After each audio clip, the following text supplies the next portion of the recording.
आज मी कोकणात येणार म्हटल्यानंतर कोणीतरी मला धमकी दिली। आता आपल्यामध्ये मराठीत काही म्हणी आहेत, आता त्या म्हणी मी काही केलेल्या नाहीत आणि तुम्ही पण केलेल्या नाहीत, त्याच्यामुळे म्हणीतली नावं ही मी तर काही ठरवलेली नाहीयेत। पण एक म्हण अशी आहे, शुभ बोल रे नाऱ्या। आता मी येतो म्हटल्यानंतर कसे येतात बघतो, मी येऊन उभा आहे, परत कसे जातात बघतो, तू आडवा येच, तुला गाडूनच पुढे जातो, आडवाच आहे तू। अरे लाज वाटली पाहिजे, 2-3 वेळा एकदा तुझ्या इकडे येऊन तुला आडवा केला, मग माझ्या घरात तिकडे येऊन उभा राहिला, तिकडे तुला साफ करून टाकला, लाज नाही लज्जा नाही, बडबडतोय आपला, बडबडतोय म्हणून म्हटलं शुभ बोल रे नाऱ्या। आता नाव मी काही ठेवलेलं नाही।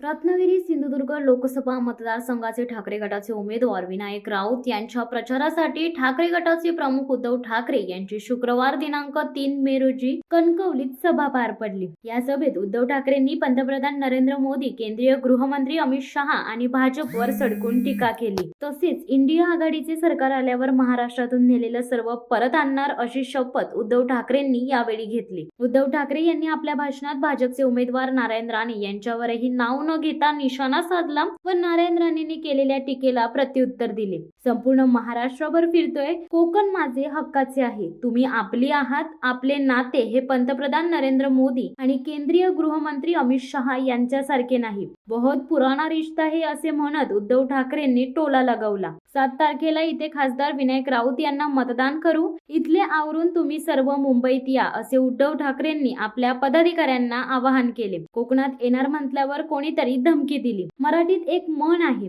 शुभ बोल रे नाऱ्या, ये पाहतो अशा धमक्या, तू येस तुला आडवा करतो। आज बेअकली जनता पार्टीचे नेते येऊन बोलून गेले, अनेक बेचा पाडा येतो मला, तिथं आले आणि मला आवाहन देऊन गेले असे उद्धव ठाकरे म्हणाले। अमित शहा यांनी हिम्मत असेल तर जनतेच्या प्रश्नांवर बोलावे असे देखील उद्धव ठाकरे म्हणाले। तसेच तुमच्यापेक्षा कोंबड्या भरं असा टोला उद्धव ठाकरेंनी लगावला। राम मंदिर बांधले, चांगलेच केले, मात्र जेव्हा कोण नव्हते तेव्हा शिवसेना होती, बाळासाहेब काय हिंदू हृदय सम्राट बाळासाहेब ठाकरे बोला असे उद्धव ठाकरे यांनी ठणकावले। तसं पाहिलं तर एक 4 दिवसापूर्वी मी रत्नागिरी तिकडे येऊन गेलो होतो कोकणात।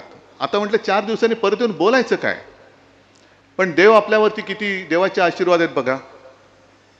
आजच रत्नागिरीमध्ये जे आपल्याला नकली म्हणतात त्या बेअकली जनता पक्षाचे एक नेते येऊन तिकडे पचकून गेले।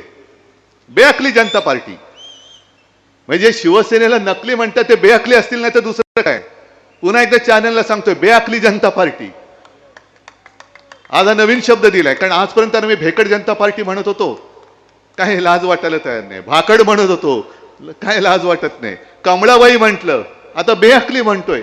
आता बची किती बाराखडी म्हणायची यांच्यासाठी, याच्या बाराखड्या म्हणजे येतात मला, पण थोडं शांत संयमी असं माझ्यावरती शिक्का बसल्यामुळे मी बोलू शकत नाही।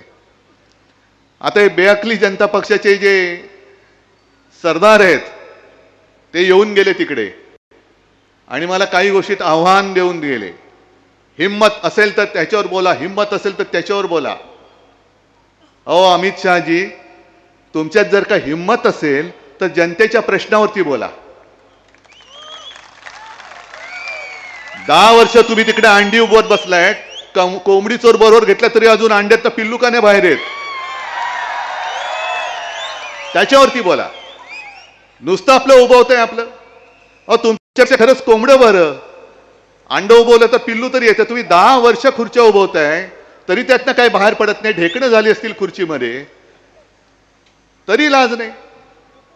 जणू काय राम मंदिर यांनी बांधलं, राम मंदिर बांधलं, चांगलं केलं की वाईट केलं? अहो चांगलंच केलं, पण जेव्हा तुमची हिम्मत नव्हती तेव्हा शिवसेनेने पुढाकार घेतला होता। बाळासाहेबांबद्दल बोलताना काल मोदी पण म्हणाले, बाळासाहेब हे म्हणाले, बाळासाहेब काय तुमच्या वर्गात होते?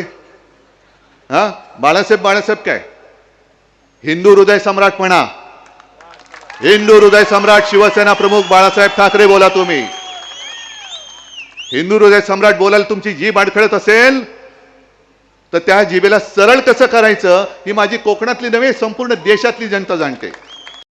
शिवसत्ता टाइम्स न्यूज ब्युरो रत्नागिरी. दे धडक बेधडक वृत्त देणाऱ्या आपल्या शिवसत्ता टाइम्स न्यूज चॅनलला लाल बटन दाबून सबस्क्राईब करा आणि बेल आयकॉनला क्लिक करायला विसरू नका.